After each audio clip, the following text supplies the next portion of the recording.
Hey, Jeff Carlisa here from 38 Special, and we're rocking it up right here with Traders Nation. Welcome back. You are tuned in to Traders Nation. My pleasure to have with us here today Ed Moya. He's Chief Market Strategist at Oanda over there. All right, you can certainly check that out. Hey, Ed, welcome to Traders Nation. How are you today? I'm doing great. Thanks for having me on. Yeah, you're more than welcome. Listen, so here we thought Tesla, right, got 2018 behind it, and then enters 2019. What's going on over there at Tesla? You know, the company is trying to get things right. They're trying to become profitable, sure. And they were getting very close to it. And you know what, with the issues that they had with having their production in China, the overall pressure that we've seen with the car industry and the difficulties of getting their vehicles out in China. Mm-hmm. There's been so many different headaches, but everyone right now is just talking about this major reversal that they had as far as announcing these store closures of when it was supposed to be a very positive day, the long-awaited Model 3 sedan, 35,000. It was going to be a very positive day for Tesla, and then they announced these store closures, right. And then they reversed course. They changed their mind 10 days later, and analysts do not like this abrupt reversal. This is sure. not how big businesses succeed, by constantly flip-flopping on major policy decisions. Now, I think that in the end, we could see that be a smart correction as far as sure. reversing that decision, and the volatility is going to pick up. Tesla is one of the more volatile stocks, and you know what, you see it with the analysts. Right, 30% are looking to sell, 37 are buying, and like 22 are holding. Yeah. So Ed, I mean, you're absolutely right. So let's touch on that, because when the board sits down and the powers that be, the upper echelons of the company, sit down and they make this conscious decision to close down their stores, that's a big deal. I mean, it's not like, what are we going to, let's switch coffee brands, right? This closing down stores is a major decision, and it takes time to do that. And one would think that it would take all this information to come to the conclusion that this is what we need to do. So when you announce you're going to be closing stores and then you flip-flop on that, right? That doesn't build confidence in this type of indecision, does it, at the highest levels? Not at all. And I think the main reason why, and we'll never know because right. they're never going to disclose why, sure. But the online orders must have been disappointing. Oh. There must have been, and if it wasn't that, and if it was because they had trouble getting out of leases, that would be even a bigger concern, that they didn't even research that. But right. It most likely has to do with the online orders that were not there. Yeah. When you take a look at the price points, it's trying to attract. It's not attracting the richer people in America. It's really going after the regular average American who they're not crushing it. They're right. making ends meet. Right. And if you have a $35,000 car, that's most likely, with not counting their homes, going to be one of their largest purchases, and sure. they're going to want to see it. And so I think that you're gonna probably see that they're not going to be able to abandon stores, because for this price point, I think you're going to see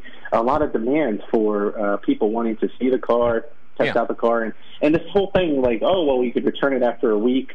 That's really not going to fly, I think. And auto sales are something that is going to be very difficult for Tesla to succeed here in the U.S. as the economy right now is, we're at the end of the expansion cycle, so there's going to be a little bit more pressure here. So I think their Model 3 is nicely priced when you compare it to the competitors. Yeah. And despite this major hiccup, despite the problems that we're seeing with the SEC and Elon Musk's tweets, and these issues with getting their cars properly coded for to pass through China customs, there's so many ways that they have been making mistakes.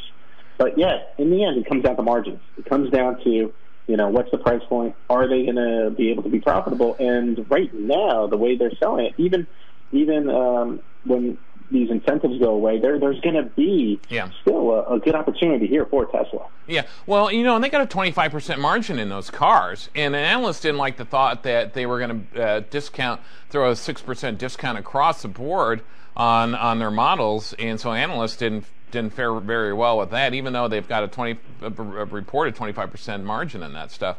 Hey, let's get on to the Model 3 sedan.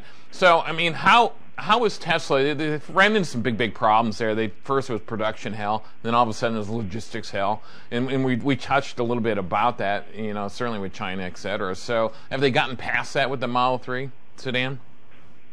I think they might have, but the problem is now, as they, tonight's the big party for the Model Y. Sure. And you're gonna see, we're gonna probably have these same types of issues going forward with the Model Y. Yeah. And the bar is set high. So Tesla kind of have that Apple feel where you have to surprise, you have to deliver. I don't think that we're gonna see like what they did when they announced their trucks, and then out comes a Roadster at the very end. Right. There is going to be a big expectation for them to deliver something here that the markets are not necessarily pricing. And the problem is, though, they're going to be rushed. They're going to be pressured. They're going to be trying to get that car out as fast as possible. Yeah. And that's when mistakes happen. It seems to me that they say one thing and then they doing something completely different, which, again, that really shakes confidence in the market when it comes to Tesla. Okay? Troubles with the SEC continue to plague Tesla. Will they be able to work through that? Your thoughts? I think that the end result most likely will be, we'll probably see Elon Musk get more fines, maybe this year, maybe next year. Sure. And even though his tweets are down 50% or something like that, it doesn't matter. It doesn't matter. He's going to keep doing what he wants. Sure. He's going to. This is Elon Musk. He's not going to change. He's and not. If they do have to strip him of his CEO title, well, guess what? He'll be CTO. Yeah. He will still be controlling the vision of Tesla. He'll be the main guy, even though he might not have the title. So, I mean, as much as the SEC, it's, we're getting countless headlines. There's, going to be a lot of back and forth. He's going to tweet about it. Yeah. But in the end, I really don't view that as a big concern on the stock. I think it's going to be more focused on, delivering their car sales, and that's what it's going to come down to. Yeah, certainly tweets can be entertaining, but boy, I tell you, I think they're costing the company. And so maybe he should pull back a little bit more. I don't know. It almost seems to me, so, Elon seems like he's a pretty saucy kind of character, right? He's going to say what he thinks, and certainly he does. And that's okay. But he almost seems, does he seem like he's bored with Tesla? He almost seems like he needs something new and fresh all the time. What are your thoughts, in that area? As far as his mindset goes, I could see him, wanting to get on that first spaceship launch. Sure.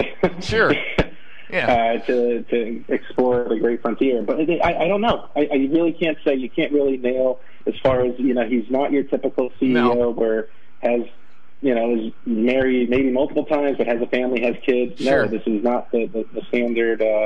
No, he's not. He's not. He's fun to watch, and we're out of time. Ed, where can we find you at? So the company I work for is Oanda.com, OANDA.com, and I provide my market analysis on marketpulse.com. All right, head on over there today. We appreciate Ed Moya's time today. OAN as in Nancy, DA.com. Head on over there today. Ed, thanks for being with us. Thank you for having me. You bet. Stay tuned. We'll be right back.